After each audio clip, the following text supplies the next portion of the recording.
नमस्कार, बहुत स्वागत है आपका। आप देख रहे हैं गुलिस्तान न्यूज। मैं आपके साथ सोनिका सिंह। खबरों की शुरुआत करेंगे, लेकिन एक नजर आज की हेडलाइंस पर। उत्तराखंड सरकार ने चारधाम यात्रा के लिए गाइडलाइंस जारी कर दी। चारधाम यात्रा 1 जुलाई से शुरू होगी। उत्तराखंड हाईकोर्ट ने 7 जुलाई तक रोक लगाने का ऐलान किया था।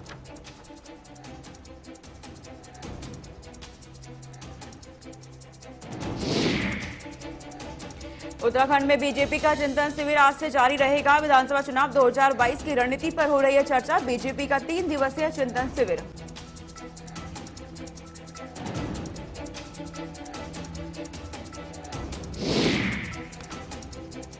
उत्तराखंड में कोरोना के मामले कम हो रहे। 24 घंटे में मिले 120 नए संक्रमित। उत्तराखंड में कोरोना संक्रमण की दूसरी लहर काबू में आने लगी है।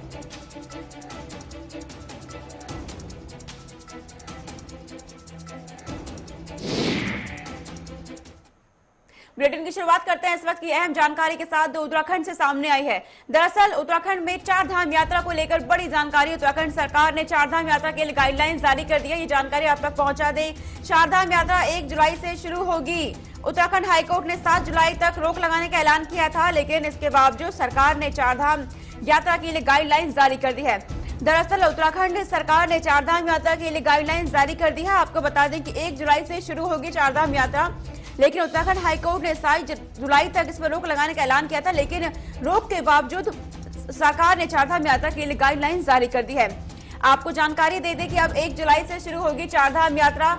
कोविड काल चल रहा है, ऐसे में सभी तैयारियां की जाएंगी। उत्तराखंड सरकार की तरफ से सभी तैयारियों का जायजा लिया जाएगा कि किस तरह से चारधाम यात्रा खुलने की तैयारियां हैं। इसी के साथ 1 जुलाई से शुरू हो जाएगी चारधाम यात्रा। उत्तराखंड सरकार ने चारधाम यात्रा के लिए नई गाइडलाइंस भी जारी की है। सरकार ने चारधाम यात्रा के लिए नई गाइडलाइंस जारी की है। आपको बता दें कि उत्तराखंड हाई कोर्ट ने 7 जुलाई तक रोक लगाने का ऐलान किया था, लेकिन इसके बावजूद अब चारधाम यात्रा 1 जुलाई से शुरू होगी। इस वक्त की बड़ी जानकारी। हालांकि लोगों को व्यवस्थित किया जाएगा, कम भीड़ हो इसकी भी सुविधा की जाएगी उत्तराखंड सरकार की तरफ से, कि चारधाम यात्रा में आने वाले श्रद्धालुओं के लिए पूरी व्यवस्था की जाएगी। कोविड का गाइडलाइंस का पालन कराया जाएगा। ये हमारी संवाददाता विशाखा चौधरी सीधे हमारे साथ जुड़ गए हैं। विशाखा, उत्तराखंड हाईकोर्ट के रोक के बावजूद एक बार फिर से चारधाम यात्रा खुलने वाली है, क्या कुछ अपडेट इस खबर पर? ये बिल्कुल सोनिका, जिस तरीके से चारधाम यात्रा को लेकर हाईकोर्ट ने कहा था कि अभी सरकार इस यात्रा को स्थगित करे या इस पर रोक, और ये जो पूरा का पूरा जो हाईकोर्ट ने सुनवाई की थी उसको लेकर हाईकोर्ट ने कहा था कि अभी आगामी 7 जुलाई तक के लिए सरकार उसका शपथ पत्र दाखिल करे और उसके बाद हाईकोर्ट कोई सुनवाई करेगा। लेकिन इसके बावजूद सरकार ने कैबिनेट की मीटिंग बुलाई और उसमें यह निर्णय लिया गया कि चारधाम यात्रा 1 जुलाई से शुरू होगी और स्थानीय लोगों के लिए यह यात्रा 1 जुलाई से शुरू हो जाएगी। और यह यात्रा को लेकर उन्होंने कहा कि 2 चरणों में शुरू होगी। एक जुलाई से शुरू होगी और फिर उसके बाद 11 जुलाई, और तीनों जिलों में जो चारों धाम स्थित है वहां के स्थानीय लोगों के लिए चारधाम यात्रा शुरू हो जाएगी। और जिस तरीके से हाईकोर्ट ने यह कहा था कि फिलहाल के लिए, क्योंकि डेल्टा प्लस वेरिएंट के खतरा फिलहाल बना हुआ है, इसको लेकर हाईकोर्ट ने यह फटकार लगाई थी कि फिलहाल जनता की जान को प्रायोरिटी दी जाए, प्राथमिकता दी जाए। इसके बावजूद राज्य सरकार ने 1 जुलाई तक के लिए जो चारधाम यात्रा है उसको शुरू करने के आदेश दिए हैं, एसओपी जारी कर दी है। और फिलहाल असमंजस की स्थिति इस यात्रा को लेकर यह बनी हुई है कि जब हाईकोर्ट ने यह कहा था कि फिलहाल के लिए 7 जुलाई को शपथ पत्र दाखिल करें, उसके बाद हाईकोर्ट सुनवाई करेगा, लेकिन इसके बावजूद राज्य सरकार ने 1 जुलाई से इस यात्रा को शुरू करने के आदेश दे दिए हैं, एसओपी जारी कर दी है। तो यह जो पूरी स्थिति है यह फिलहाल असमंजस की बनी है। विशाखा, नई गाइडलाइंस भी जारी की गई है उत्तराखंड सरकार की तरफ से, क्या है उन गाइडलाइंस में? नई गाइडलाइंस की बात करते हैं तो राज्य सरकार ने यह जरूर कहा है कि सीमित श्रद्धालुओं के लिए यह यात्रा शुरू की जाएगी और जो इसमें श्रद्धालु प्रवेश करेंगे उसकी आरटीपीसीआर रिपोर्ट की अनिवार्यता वहां पर जो तैनात अधिकारी है उसकी जिम्मेदारी होगी। चारों जिलों में एक अधिकारी तैनात किया जाएगा जो वहां पर कोविड प्रोटोकॉल बिहेवियर को पालन कराने के लिए जिम्मेदार होगा। और इसके बावजूद उन्होंने कहा है कि जितने वहां पर पुजारी हैं या जो भी वहां पर लोग पूरी जो पूजन विधि है या जितनी भी जो वहां पर एक्टिविटी में इन्वॉल्व होंगे, उन लोगों की जो वैक्सीनेशन प्रक्रिया है वो सुनिश्चित की जाए वहां के अधिकारियों के द्वारा। यह जरूर राज्य सरकार ने अपनी एसओपी में रखा है। विशाखा, चारधाम यात्रा तो 1 जुलाई से खुलने जा रही है। अगर बात करें अभी हालात कैसे हैं उत्तराखंड में कोरोना को लेकर के? ये बिल्कुल, जिस तरीके से कोरोना की अगर हम बात करते हैं तो फिलहाल तो संभली हुई स्थिति है और कल भी चारों जिलों में 100 से कम केसेस आए और फिलहाल जो लगभग 500 कंटेनमेंट जोन बनाए गए थे राज्य में, वो उनकी घटकर संख्या अब 4 रह गई है। राजधानी देहरादून में फिलहाल एक ही कंटेनमेंट जोन बचा है, वो भी बहुत जल्द उसके आगामी 2 या 3 दिनों तक खत्म होने की आशंका है। तो फिलहाल कोरोना को लेकर तो स्थिति संभली हुई है, लेकिन जिस तरीके से कुंभ को लेकर यह कहा गया था कि राज्य में जो संक्रमण इतनी बुरी तरीके से फैला है उसका कहीं ना कहीं जो जिम्मेदार है वो कुंभ का आयोजन है, तो जाहिर तौर पर ऐसे में अगर चारधाम यात्रा शुरू होती है इस स्थिति को लेकर तो यह देखने वाली बात होगी कि फिर राज्य में क्या हालात बनते हैं, किस तरीके से कोरोना का जो ग्राफ है वो नियंत्रण में रहता है या बढ़ता है। तो विशाखा, जिस तरह आपने कुंभ मेले का जिक्र किया, वहां पे फर्जीवाड़ा देखा कोरोना को लेकर के, लेकिन अगर चारधाम यात्रा में ऐसा कुछ होता है तो उसकी जिम्मेदारी कौन लेगा? जी बिल्कुल, देखिए जिस तरीके से फिलहाल हाईकोर्ट की इंटरफेरेंस के बाद भी, हाईकोर्ट की फटकार के बाद भी, हाईकोर्ट के तमाम मामले में जो उन्होंने कहा है उसके बावजूद अगर राज्य सरकार चारधाम यात्रा शुरू कर रही है तो जाहिर तौर पर पूरी जिम्मेदारी राज्य सरकार की बनती है और जो भी हालात होंगे चाहे वो अच्छे हों या बुरे हों, दोनों की जिम्मेदारी राज्य सरकार की होगी, प्रशासन की होगी। ठीक है विशाखा, आपने जानकारी दी कि किस तरह का चारधाम यात्रा खोला जाएगा और क्या तैयारियां की जा रही है। बहुत शुक्रिया आपका तमाम जानकारी हम तक पहुंचाने के लिए। फिलहाल आगे रुक करते हैं। दरअसल उत्तराखंड से ही बड़ी जानकारी इस वक्त की। उत्तराखंड में बीजेपी का चिंतन शिविर आज भी जारी रहेगा, ये बड़ी जानकारी इस वक्त के सीधे उत्तराखंड से आप तक पहुंचा रहे हैं। विधानसभा चुनाव 2022 की रणनीति पर चर्चा हो रही है। इस चिंतन शिविर में आपको बता दें आगामी विधानसभा 2022 को लेकर के चिंता की जा रही है। बीजेपी की 3 दिवसीय चिंतन शिविर आपको बता दें कार्यकर्ताओं के बेहतर काम की चर्चा भी हो रही है। इसी के साथ बीजेपी के चिंतन शिविर के दूसरे दिन आपको बता दें कि 5 सत्रों में राजनीतिक गतिविधियां, संगठन की ताकत और कमजोरी और विपक्ष दलों पर स्थिति की चर्चा हो रही है। ये इस वक्त की बड़ी जानकारी आप तक पहुंचा रहे हैं। दरअसल उत्तराखंड में बीजेपी का चिंतन शिविर आज भी जारी रहेगा, ये जानकारी सामने आई है। विधानसभा चुनाव 2022 की रणनीति पर चर्चा हो रही है। दरअसल उत्तराखंड में आगामी विधानसभा चुनाव होने हैं 2022 में, इसको लेकर चर्चा की जा रही है। कार्यकर्ताओं के बेहतर काम की चर्चा की जा रही है, किस तरह आगे की रणनीति बनाई जाए, किस तरह वोटरों को साधना है, पूरी तैयारी इसके लिए की जा रही है। वहीं आपको जानकारी दे दें कि बीजेपी का 3 दिवसीय चिंतन शिविर है जिसका आज दूसरा दिन है। आज दूसरे दिन में आपको बता दें कि 5 सत्रों में राजनीतिक गतिविधियां, संगठन की ताकत, कमजोरी और विपक्ष दलों पर भी स्थिति पर चर्चा की जा रही है। पूरी तैयारियों को लेकर चर्चा की जा रही है, कार्यकर्ताओं के बेहतर काम की चर्चा की जा रही है। चिंतन शिविर में उत्तराखंड में आगामी विधानसभा चुनाव को लेकर बीजेपी ने चिंतन शिविर का आयोजन किया है। 3 दिवसीय शिविर का आज दूसरा दिन है और अहम फैसले इसमें लिए जा रहे हैं। आगामी विधानसभा चुनाव को लेकर रणनीति तय की जा रही है, विपक्ष को लेकर के चर्चा की जा रही है कि किस तरह से पूरा ये आगामी विधानसभा चुनाव को लेकर किस तरह तैयारियां करनी है, उसको लेकर चर्चा की जा रही है। कार्यकर्ताओं के काम को लेकर किस तरह घर घर तक आवाज पहुंचाई जाए बीजेपी की, इसको लेकर कार्यकर्ता सभी चर्चा कर रहे हैं। आप तक ये जानकारी पहुंचा दें, उत्तराखंड में बीजेपी का चिंतन शिविर आज भी जारी रहेगा। विधानसभा चुनाव 2022 की रणनीति पर चर्चा हो रही है। बीजेपी की 3 दिवसीय चिंतन शिविर आपको बता दें कार्यकर्ताओं के बेहतर काम की चर्चा भी हो रही है, ये बड़ी जानकारी आप तक पहुंचा रहे हैं। दरअसल उत्तराखंड में बीजेपी का चिंतन शिविर लगातार जारी है। पिछले 3 दिन से 3 दिवसीय चिंतन शिविर है, उसका आज दूसरा दिन है। ये आपको बता दें कि उसमें अपने पिछले साल में किए गए कार्य का ब्यौरा भी रखा जाएगा। चिंतन शिविर में किस तरह की योजनाएं, किस तरह कल्याणकारी कार्य किए गए हैं उत्तराखंड में, उसका पूरा ब्यौरा रखा जाएगा। चिंतन शिविर में बीजेपी का 3 दिवसीय चिंतन शिविर, कार्यकर्ताओं के बेहतर काम को चर्चा की जा रही है। साथ ही संगठन की ताकत क्या है, कमजोरी और विपक्षी ताकत क्या है, सभी स्थितियों पर चर्चा की जा रही है। आगामी विधानसभा चुनाव को लेकर के यानी कि बीजेपी पूरी तरह से तैयार है। उत्तराखंड से सीधे हमारे ब्यूरो चीफ धीरेन्द्र प्रताप सिंह हमारे साथ जुड़ गए हैं। धीरेन्द्र, अब आगामी विधानसभा चुनाव को लेकर बीजेपी रणनीति बना रही है पूरी तरह से, क्या लगता है जो चिंतन शिविर लगाया गया है, क्या इसमें फैसले लिए जा रहे हैं, क्या रणनीति बनाई जा रही है इसमें?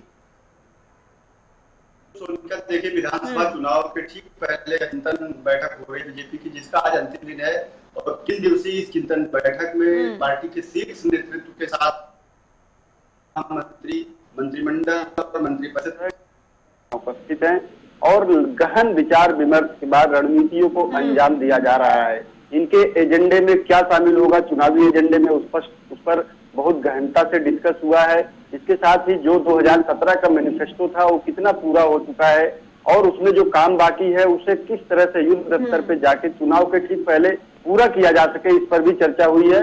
और खासकर जो काम अभी तक सरकार ने किए हैं, बीजेपी सरकार ने, वो चाहे त्रिवेंद्र रावत के नेतृत्व में किया हो या तीरथ सिंह रावत के नेतृत्व में, उसको जनता तक कैसे ले जाकर के उसे भुनाया जाए, इस पर भी एक प्लानिंग, एक योजना वहां बनाई गई है, जिसको इम्प्लीमेंट करने का काम उनके कार्यकर्ताओं का होगा। और तमाम जो पार्टी के शीर्ष नेतृत्व है, वो पन्ना प्रमुख से लगा के बूथ स्तर तक के कार्यकर्ताओं से संवाद स्थापित करेंगे, उनको पब्लिश मैटर देंगे और उनको समझाएंगे, उनको बाकायदा प्रशिक्षण देंगे कि किस तरह से जनता के बीच जाना है और किस तरह से सरकार द्वारा किए गए कामों को उनको बताना है, जिसका लाभ पार्टी को चुनाव में मिल सके। उसके बाद सबसे अहम जो बात है, क्योंकि चुनाव के ठीक पहले आप देखिए एक नेतृत्व परिवर्तन हुआ सरकार में, मुख्यमंत्री का चेहरा बदला गया। उसके बाद से तमाम जो नेताओं के गुटी नेता हैं, उनके अलग अलग विरोधाभासी बयान आ रहे थे, उसको भी आलाकमान ने, पार्टी संगठन ने बहुत गंभीरता से लिया है और उस पर भी चर्चा हुई है। और उससे ये फैसला लिया गया है कि ऐसे नेताओं को सख्त हिदायत दी जाएगी कि चुनाव के समय इस तरह की कोई भी बयानबाजी जो पार्टी के संगठन को कमजोर करता हो, जो पार्टी के नेतृत्व को कमजोर करता हो, जो पार्टी के हितों को प्रभावित करता हो, उसे कतई बर्दाश्त नहीं किया जाएगा। उनके खिलाफ अनुशासनात्मक और साथ ही साथ दंडात्मक कार्रवाई भी पार्टी संगठन करेगा, इस बात की जानकारी भी उन नेताओं को दी जाएगी। तो इन सारे तमाम मुद्दों पे संगठन ने बहुत गहनता से चर्चा की है। सोनिका जी, आज बैठक का अंतिम दिन है, शायद आज शाम को जब समाप्त हो तो उसके जो प्रदेश अध्यक्ष है पार्टी के, वो और जो उनके प्रवक्ता हैं, और इस बात को मीडिया को भी ब्रीफ करे कि उन्होंने क्या की है, तो शायद उसके बाद ही अधिकृत बयान उनका आए तो पता चले कि वाकई में क्या क्या किया गया है। लेकिन जो हमारे सूत्र, हमारे रिपोर्टर्स वहां पे उपस्थित है, वो हमें लगातार बता रहे हैं कि किस तरह से वहां पे कौन कौन से बिंदुओं पे चर्चा की जा रही है और क्या क्या आगे चल के बीजेपी करने वाली है। धीरेन्द्र, कार्यकर्ताओं के बेहतर काम की भी चर्चा हो रही है इसमें, तो क्या तस्वीरें आप देखते हैं जमीनी हालात की, लोग कितने संतुष्ट नजर आते हैं बीजेपी के कामकाज से? बिल्कुल, देखिए सोनिका, अगर किसी भी सरकार के 5 साल जब पूरे होते हैं तो उस पर एंटी इनकम्बेंसी फैक्टर का पूरा असर होता है। वह असर थोड़ा बहुत जरूर हमें कहीं न कहीं दिखाई देता है, लेकिन सरकार के कामों की अगर बात करें तो काफी संतोषजनक काम जनता के द्वारा बताया जाता है, क्योंकि 5 साल का जो शासनकाल है बीजेपी का, उसमें घपले घोटाले की कोई बड़ी चर्चा नहीं हुई। NH-74 घोटाले की चर्चा हुई थी और उसमें जिस तरह से सरकार ने सख्त कार्रवाई की, 2 दर्जन से अधिक विशेष अधिकारियों को उसका दंड भोगना पड़ा, बहुत सारे लोगों को जेल जाना पड़ा। तो बहुत सारी चीजें ऐसी हैं जो सरकार की तरफ से सकारात्मक है। इसके साथ ही बहुत सारे जो विकास के कार्य हुए हैं वो भी काफी हुए। और सबसे बड़ी बात है, सरकार के पास एक कवच कह सकते हैं, जो अगर सरकार और पार्टी संगठन ने बहुत चतुराई से उसे यूज किया, प्रयोग किया, तो उसका लाभ मिल सकता है, क्योंकि वो 2धारी तलवार हुई, वह है कोरोना काल। कोरोना काल में सरकार के दावे हैं कि उसने बहुत सारे अच्छे काम किए और विपक्ष कहता है कि कोरोना काल में सरकार फेल होती हुई नजर आई। अगर सरकार ये बात, बीजेपी का जो संगठन है, ये बात जनता को समझाने में सफल रहा कि कोरोना काल वैश्विक महामारी थी और उसमें जब देश की, दुनिया की तमाम बड़ी बड़ी हस्तियां, अमेरिका जैसी हस्तियां घुटने टेक रही थी, बावजूद उसके सरकार खड़ी रही और मैक्सिमम अपना प्रयास, अपना जो काम है देने का प्रयास करती रही, तो शायद उनको लाभ मिले। और अगर ये ऐसा करने में असफल रहते हैं तो उसका पूरा असर 2022 के चुनाव परिणामों पर दिखाई देगा। ठीक है धीरेन्द्र, बीजेपी तैयारी तो पूरी कर रही है, लेकिन अगर बात करें आगामी विधानसभा चुनाव में बीजेपी के अहम मुद्दे क्या होने वाले हैं? सबसे अहम मुद्दा बीजेपी का इस बार होगा कोरोना काल में उनके द्वारा किए गए काम, दिए गए पैकेज, उद्योगों को दी गई राहत, पर्यटन क्षेत्र को दी गई राहत और खासकर जन जन को पहुंचाई गई सहायता। क्योंकि उनके जो प्रदेश अध्यक्ष है मदन कौशिक को लगातार कह रहे हैं कि सरकार ने जो काम किया वह किया ही, लेकिन पार्टी संगठन ने अपने स्तर पे भरपूर कोशिश की लोगों के आंसू पोंछने की, उनके दुख के समय में उनके साथ खड़े रहने की, उनके कंधों को संवेदना पूर्वक थपथपाने की। तो इसीलिए उन्होंने कहा कि पार्टी ने एक गहन अभियान चलाया जिसको नाम दिया सेवा ही समर्पण या सेवा ही संगठन। तो उसके माध्यम से जो काम हुए हैं, पार्टी उसका डाटा संकलित कर रही है और उस डाटा को लेकर के वो जनता के बीच जाएगी और उसी डाटा के आधार पर लोगों से जनादेश मांगेगी, एक बार फिर से प्रदेश की सेवा का अवसर देने का अनुरोध करेगी। ऐसा जो पार्टी के प्रदेश अध्यक्ष है मदन कौशिक के बयानों को हम लगातार देख रहे हैं, तो मुझे लगता है कि उनके मैनिफेस्टो में एक बड़ा बिंदु बड़ा दावा, बड़ा वादा होगा। कोविड जैसी महामारी में सरकार द्वारा और संगठन द्वारा किए गए कार्यों के आधार पे जनादेश प्राप्त करना। सोनिका जी, तो धीरेन्द्र, चिंतन शिविर में विपक्ष की स्थिति पे भी चर्चा की जा रही है, तो क्या लगता है उत्तराखंड में विपक्ष की क्या स्थिति आप देखते हैं, कितनी कांटे की टक्कर रहेगी उनके लिए? बिल्कुल, देखिए न, विपक्ष को कोई भी गंभीर पार्टी कभी भी हल्के में नहीं लेती, और खासकर भारतीय जनता पार्टी जो लगातार देश के अधिक से अधिक राज्यों में सत्ता में है और उसके मुख्य विपक्ष के तौर पे प्रायः कांग्रेस ही अलग अलग राज्यों में दिखाई देती है, तो विपक्ष को यहाँ की सरकार भी बिल्कुल उसे हल्के में नहीं ले रही है। बेहद गंभीरता पूर्वक विपक्ष की रणनीतियों का भी आकलन किया जा रहा है। विपक्ष किन मुद्दों पे उन्हें घेर सकता है, कौन से ऐसे मोर्चे हैं जहां पे पार्टी को और मजबूती से काम करना है, विपक्ष के हमले से बचने के लिए, उस पर भी लगातार जो है संगठन ने चर्चा की है। आपने सुना होगा प्रदेश अध्यक्ष मदन कौशिक इस बात की बार बार एक तरह से बयान देते आ रहे हैं कि विपक्ष को जब रचनात्मक राजनीति करने का मौका मिला इस कोरोना काल में, तो वह आरोप प्रत्यारोप की राजनीति में उलझी रही, और उन्होंने कहा कि यह बात जनता देख रही है और इससे पार्टी जनता के उत्तराखंड सरकार तैयारियां पूरी कर रही है, लेकिन आगामी विधानसभा चुनाव के परिणाम में ये साफ करेंगे कि बीजेपी के द्वारा किए जा रहे दावे कितने सही हैं। बहुत शुक्रिया आपका तमाम जानकारी हम तक पहुंचाने के लिए। फिलहाल आगे रुक करेंगे उत्तराखंड से ही इस वक्त की एक बड़ी जानकारी सामने आ रही है। दरअसल उत्तराखंड में कोरोना के मामले लगातार कम होते नजर आ रहे हैं। ये जानकारी आपको पहुंचा दी कि 24 घंटे में मिले 120 नए संक्रमित। 24 घंटे में उत्तराखंड में 120 नए संक्रमित मिले हैं, 3 की मौत और 280 मरीज ठीक भी हुए हैं इस दौरान। हालांकि 24 घंटे के दौरान 3 लोगों की मौत हुई है। उत्तराखंड में कोरोना संक्रमण की दूसरी लहर काबू में आने लगी है। जिस तरह देखा गया पहली और दूसरी लहर का प्रकोप, अब लहर काबू में आने लगी है। उत्तराखंड में कोरोना के मामले भी कम होने लगे हैं। अगर बात करते हैं 24 घंटे में 120 नए संक्रमित मिले हैं और 3 लोगों की मौत हुई है। इसी के साथ 280 मरीज ऐसे हैं जो ठीक भी हुए और घर गए अपने। उत्तराखंड में कोरोना संक्रमण की दूसरी लहर भी अब काबू में आने लगी है। हालांकि उत्तराखंड सरकार लगातार कामकाज में जुटी थी कोरोना को लेकर के। अब उनके द्वारा किए गए कार्य भी सफल होते नजर आ रहे हैं, क्योंकि उत्तराखंड में कोरोना के मामले लगातार कम हो रहे हैं। लेकिन खतरा अभी टला नहीं है। इसी के साथ तीसरी लहर की आशंका भी जता दी गई है, डेल्टा प्लस की आशंका भी है। ऐसे में खतरा अभी टला नहीं है। 24 घंटे में आंकड़े आपको बता रहे हैं 120 नए संक्रमित। हमारे संवाददाता धनराज गर्ग हमारे साथ सीधे जुड़ गए हैं। धनराज, उत्तराखंड में मामले तो कम हो गए हैं, लेकिन अगर बात करें आने वाले तीसरी लहर की, उसकी आशंका भी है, साथ में डेल्टा प्लस का खतरा, तो उत्तराखंड सरकार अब आने वाली लहर के लिए कितनी तैयार?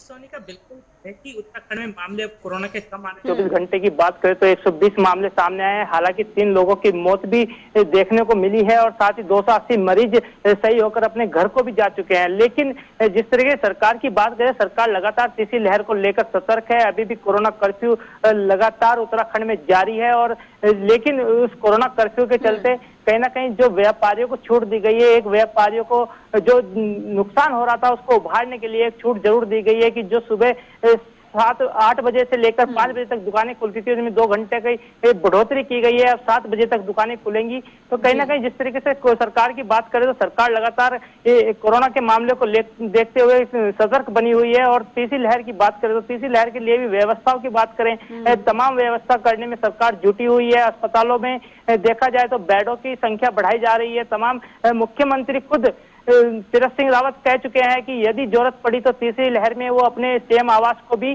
जनता के लिए समर्पित कर देंगे और उसको भी अस्पताल के रूप में बना देंगे। जी, जैसा कि आपने बोला कि सीएम ने कहा है कि अपने पीएम आवास को भी समर्पित कर देंगे, सीएम आवास को, तो क्या ये सिर्फ आगामी विधानसभा चुनाव को देखते हुए एक रणनीति है या फिर वाकई उन्हें लोगों की चिंता को देखते हुए ये कदम उठाएंगे वो?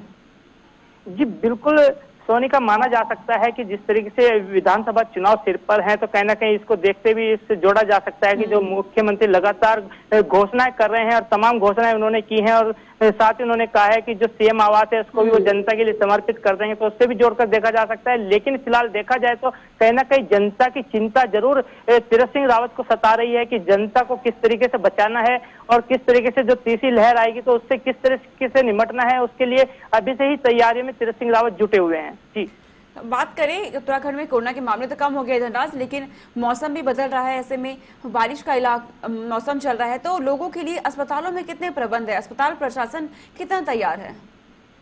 जी बिल्कुल सोनिका, ये बिल्कुल सच है कि जिस तरीके से कोरोना के मामले तो कम हुए हैं, लेकिन मौसम के बदलने के साथ ही बीमारियां भी जन्म लेती हैं, चाहे डेंगू की बीमारी हो या हैजा की बीमारी हो या अन्य कोई बीमारी हो। इस तरह की बीमारियां मौसम के साथ साथ जरूर जन्म लेती हैं। लेकिन अस्पतालों के हालात देखें तो जिस तरीके से अभी आपने देखा कि जो दूसरी लहर थी कोरोना की, उसमें किस तरीके से बेडों की कमी अस्पतालों में देखने को मिली और तमाम ऑक्सीजन की कमी अस्पतालों में देखने को मिली। लेकिन अब हालात सुधरे हुए हैं, अस्पतालों में बेड खाली हैं। और यदि बात करें लोगों की, तो लोगों के अंदर अभी भी एक डर है कि क्यों वो अस्पताल जाएं और कहीं कोरोना उनको अपनी चपेट में ना ले ले, इसलिए लोग अभी अस्पताल जाने से कतरा रहे हैं। अन्य बीमारियों की वो घर पर रहकर ही अपना इलाज कर रहे हैं। हालांकि जो डॉक्टर हैं, दोनों हॉस्पिटल की बात करें, दोनों हॉस्पिटल के जो सीएमएस हैं केसी पंत, वो साफ तौर पर जनता से अपील भी कर चुके हैं कि कोई भी बीमारी हो वो अस्पताल है, अस्पताल में बिल्कुल सुरक्षित है। ये जानकारी दीजिएगा कि जिस तरह से 21 जून के बाद से पूरे देश में महाअभियान चलाया गया वैक्सीनेशन को लेकर,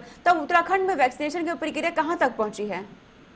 जी बिल्कुल सोनिका, जिस तरीके से वैक्सीन की बात करें तो वैक्सीन लगातार उत्तराखंड में भी लगाई जा रही है। जिस तरीके से प्रधानमंत्री नरेंद्र मोदी ने खुद अपने संबोधन में कहा था कि 21 तारीख से जो अभियान उन्होंने वैक्सीन को लेकर चलाया है, तमाम उत्तराखंड में वैक्सीन का कार्य जारी है और तमाम वैक्सीनेशन सेंटर बनाए गए हैं। यदि पहाड़ों के और ग्रामीण क्षेत्रों की आपने तमाम जानकारी दी कि वैक्सीनेशन को लेकर प्रक्रिया पूरी चल रही है। बहुत शुक्रिया आपका तमाम जानकारी पहुंचाने के लिए। आगे रुक करते हैं। दरअसल उत्तराखंड में आज से पर्यटकों के लिए खुलेगा कॉर्बेट पार्क।